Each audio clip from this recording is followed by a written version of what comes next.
Hey guys, here we are at the Charlotte Roval in the NASCAR Next Gen cars, and I just wanted to review an incident between me and the car ahead for second place. So I'm going to play the clip and then I'll analyze what happened afterwards.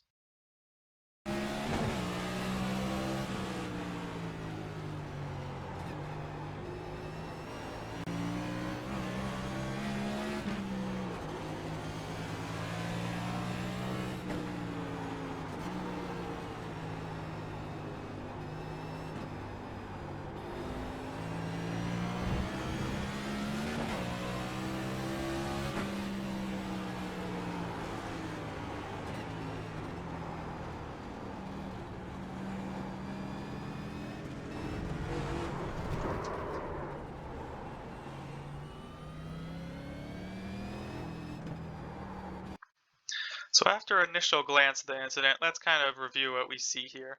So as I get alongside the car ahead, he turns in and spins himself out.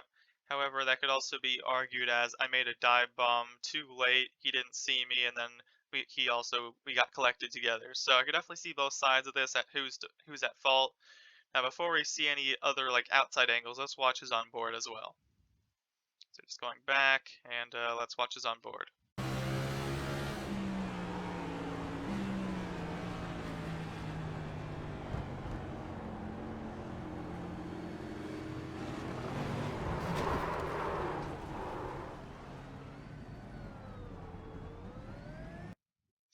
Okay, so one more thing I want to review before we even look further at this incident is how did I drive the lap before? So I'm just going to skip a little bit ahead. This is actually, I think, I made a small mistake, and so he ended up getting past me in a later lap. But let's see how I did these corners like a lap before.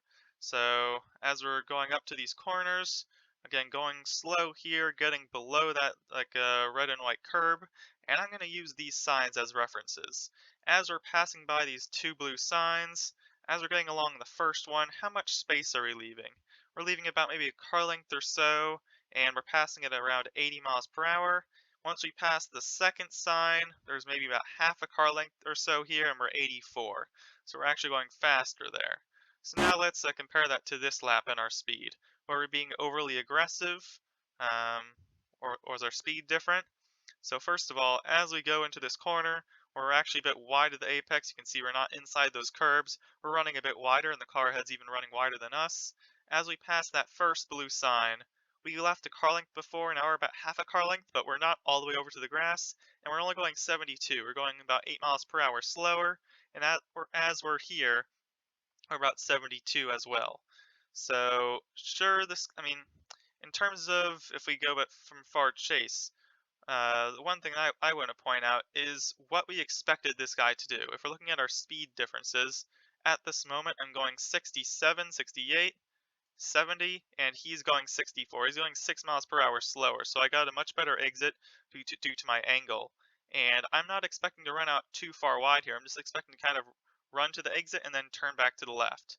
And you can see my wheels already straight now, and for him, I would expect he's further along in the corner. I would have expected him to turn left already. And his car is moving not straight, but to the right. If we use this bar as a reference, look at his car. It's pulling away from this bar. And it's like, I'm not sure if I'd be expecting him to let me by, but the fact that he's still continuing to go right while my wheel is turning left at this point is just a very odd situation. I can kind of understand on one hand, looking back, that he's trying to widen up his approach to the corner. But on the other hand, I feel like as he already set his bed, he already ran wide. He can't try to open up the corner when there's a car right behind who got a better exit. So I feel like when there's someone that close to you, you have to consider, what am I going to do? And I feel like what he was doing is approaching his corner as if there wasn't someone there. And I understand this isn't exactly a passing corner, but when he's opening up the corner that much, he was almost suggesting to me that he was attempting to let me by. So that was my interpretation at that moment. Then, just to look at whether I actually was alongside before that move was made. So again, he's going out wide at this point. I'm on his inside. Am I actually alongside? There's about some space there. I'm not alongside at this moment. When does he start turning down? That is a good question. So let's see if we can try to tell. Uh, See, he's going out wide. There's still about a car length of space, and there might even be a bit of netcode before he turns in. But at this point where there's a car length, it looks like I am alongside at this moment. So again, whether I should have been there is up for debate, but I think it is clear that I didn't dive bomb uh, like before the corner necessarily, or however you want to argue this. But um, to me, he seemed like he was going out wide when you should have been still turning left.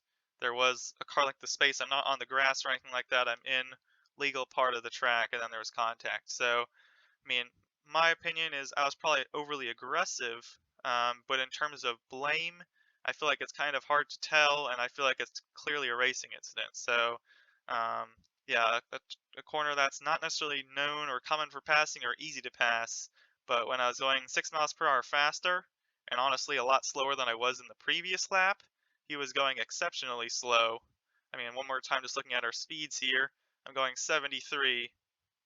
He's going 65. That's 8 miles per hour difference. So that doesn't excuse me for wrecking him or anything like that. Again, luckily, if you look at this in more detail, this spin, he didn't end up hitting anything. He ended up just continuing on, losing some time. And actually, at the end of the stage, I got tires. He didn't. And he ended up getting third at the end of the stage. I ended up getting fourth. So it didn't really make any big difference in terms of the stage points. But just curious to hear your guys' thoughts about that incident. So um, I would say racing incident overall, but yeah, curious to hear what you guys have to say. Anyways, that's it. Hope you guys enjoyed, and see you next time.